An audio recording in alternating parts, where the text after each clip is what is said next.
Az elmúlt 2 hétben az élesztős tésztákkal foglalkoztunk, és ma sem lesz ez másképp, viszont mégis új vizekre elvezünk.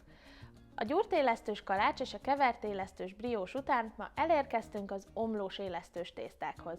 Ennek a kategóriának a legnagyobb és talán legismertebb tagja a beiglinek a tésztája, amit karácsonykor Ricsi meg is mutatott nektek, hogy hogyan kell elkészíteni. Így húsvét közelettével ismét aktuálissá válhat, ezért a jobb felső sarokba kattintva meg tudjátok nézni, hogyan csináltuk. Azonban, hogy ne ismételjük önmagunkat, és az előbb említett újdonság is meglegyen, ma pogácsát fogunk készíteni.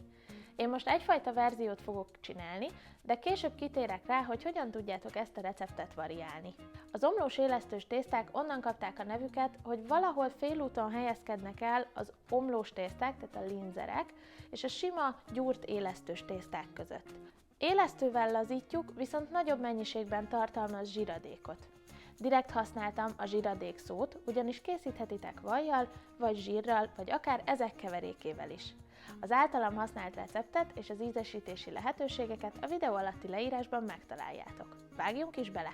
Ahogy az előző 2 élesztős tésztánál, itt is az lesz az első lépés, hogy az élesztőt elkeverjük a tejben.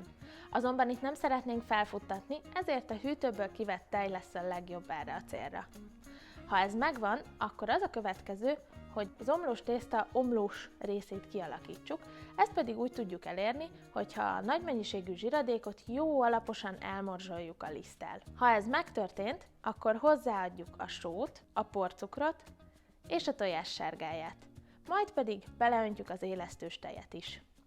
Addig kell csak gyúrni, amíg látjátok, hogy már tudtok belőle egy egész kis gombócot formázni. Jöhet ki a deszkára, finoman, nem túl durván, összegyúrjuk, majd jó alaposan bebugyoláljuk a fóliába, és mehet is a hűtőbe. Minimum 1 óra pihenésre szüksége van, de ez akár lehet egy éjszaka is. Pihenés közben egy alkalommal ki kell vennünk a tésztát, nagyjából 20 percig kint hagyni pihenni, majd pedig kinyújtjuk, és harmadolva egymásra hajtogatjuk.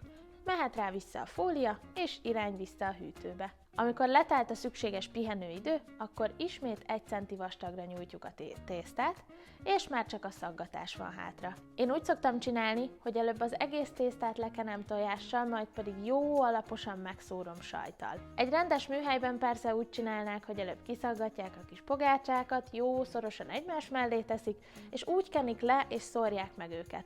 De szerintem az én módszeremmel több sajt marad a tetején. A megmaradt részeket sajttal, tojással és mindennel együtt visszagyúrjuk, majd újra kinyújtjuk, újra kenjük, újra sajtozzuk és újra szaggatjuk, addig, amíg a tészta el nem fogy. Sütés előtt 30-40 fokos sütőben 25 percig kelesztjük a pogácsákat.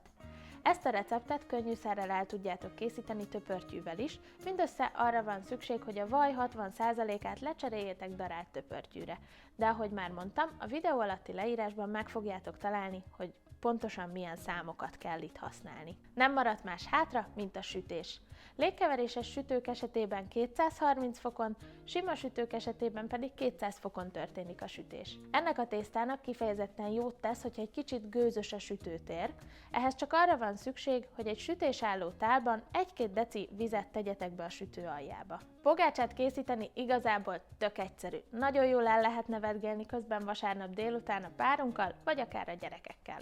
Ricsi is olyan volt, mint egy nagy gyerek. Végig játszott a sajttal, amíg én szaggattam a kis pogikat. Hamarosan kezdődik a medvehagyma szezon, úgyhogy ha valaki esetleg jobban szereti, mint én, azt nem nehéz, akkor nyugodtan tehet ebbe a tésztába jó apróra vágva.